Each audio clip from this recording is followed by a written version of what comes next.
When I pulled into my driveway that afternoon, I thought I was seeing a nightmare. Huge industrial pumps were roaring beside my wife's Memorial Lake. Eleanor's lake spitting her water into the storm drain like it was waste. The new HOA president stood there smirking, clipboard in hand, watching 30 years of my life vanish into the mud. She thought she was just draining a pond, but she had no idea what she was really standing on. Her name was Malene C.R. She'd been elected 3 months earlier, promising to restore community standards, which apparently meant policing everyone's flower beds and patio chairs. She showed up at my door one Tuesday morning, that fake corporate smile plastered on her face, and handed me a single piece of paper. "Order for nuisance abatement," the header read. According to her, the unregistered body of water behind my property posed a flood risk to the community and had to be drained in 14 days. I almost laughed. Unregistered body of water.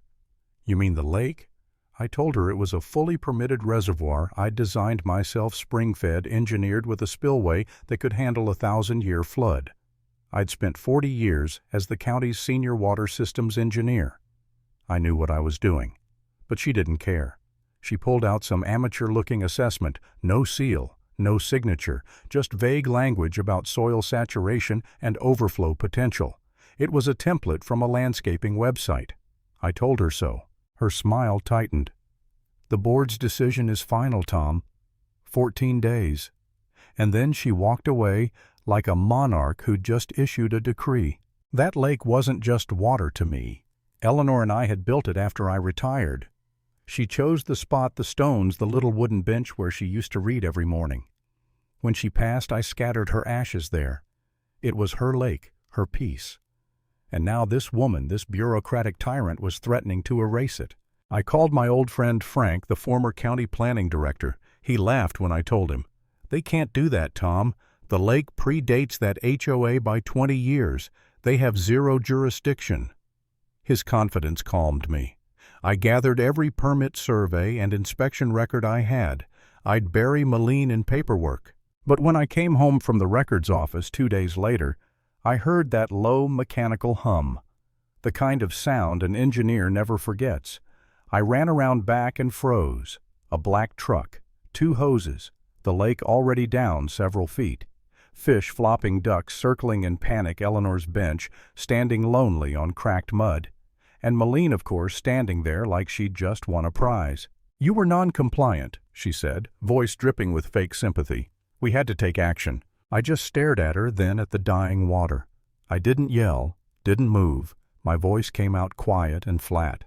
"I told you not to wake the water." The next morning, the news vans came. "Local HOA drains unauthorized pond," the headline said.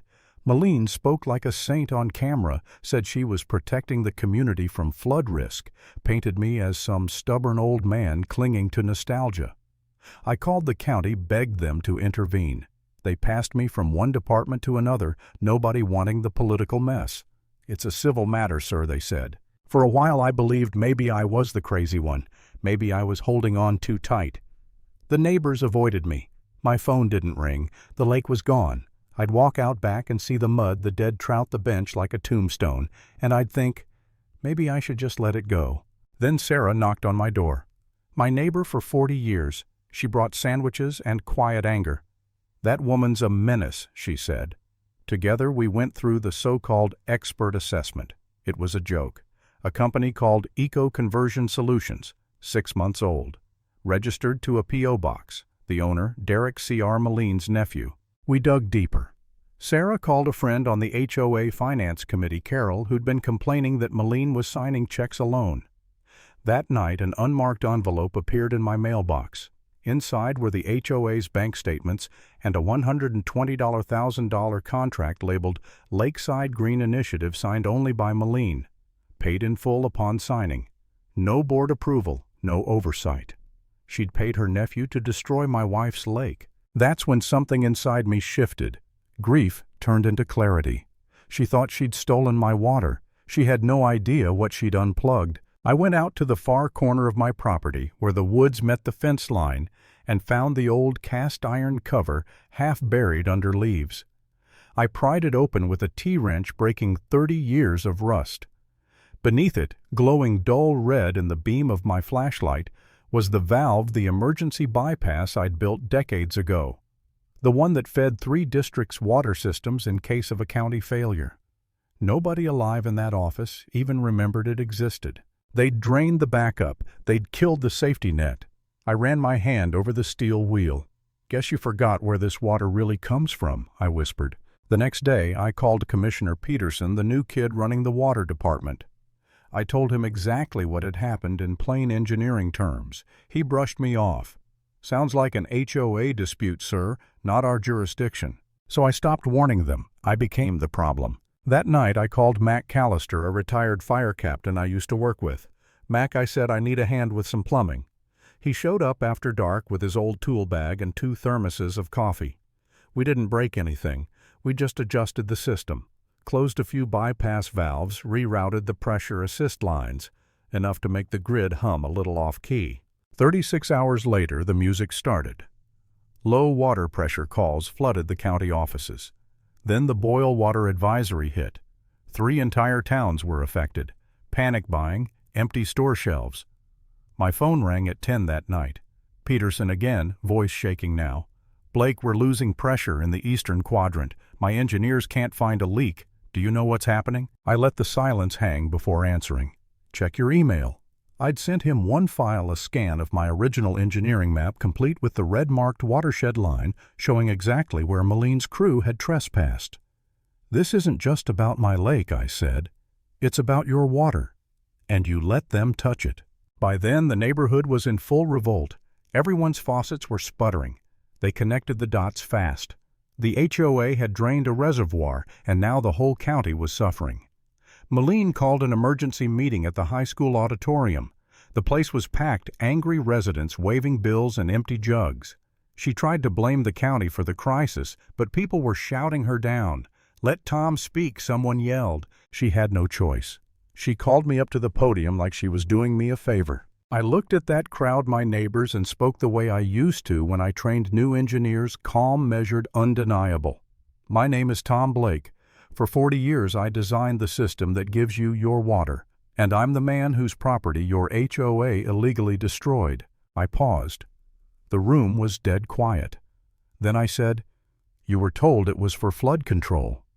That was a lie. The truth costs about $120,000. Sarah handed me a tablet and I tapped play.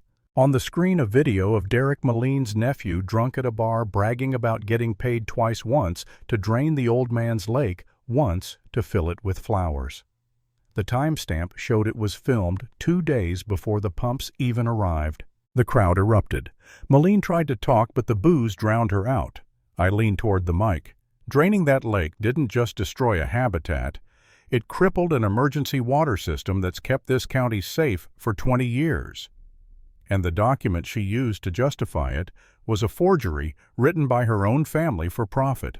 Then I dropped the hammer. As of today, the county's 20-year lease on my reservoir has expired. Unless this board resigns immediately and restores what they destroyed, the county loses access to its emergency water supply permanently. Chaos. People shouting. Reporters scrambling. The HOA vice president stood up trembling and announced his resignation on the spot. 2 others followed. Maline was alone, cornered the crowd, chanting, "Resign, resign." She bolted off the stage right into 2 sheriff's deputies waiting in the hallway. One of them, a man I knew from church, said quietly, "Maline CR, you're under detention for fraud and environmental endangerment." The door closed behind them and the auditorium exploded in cheers.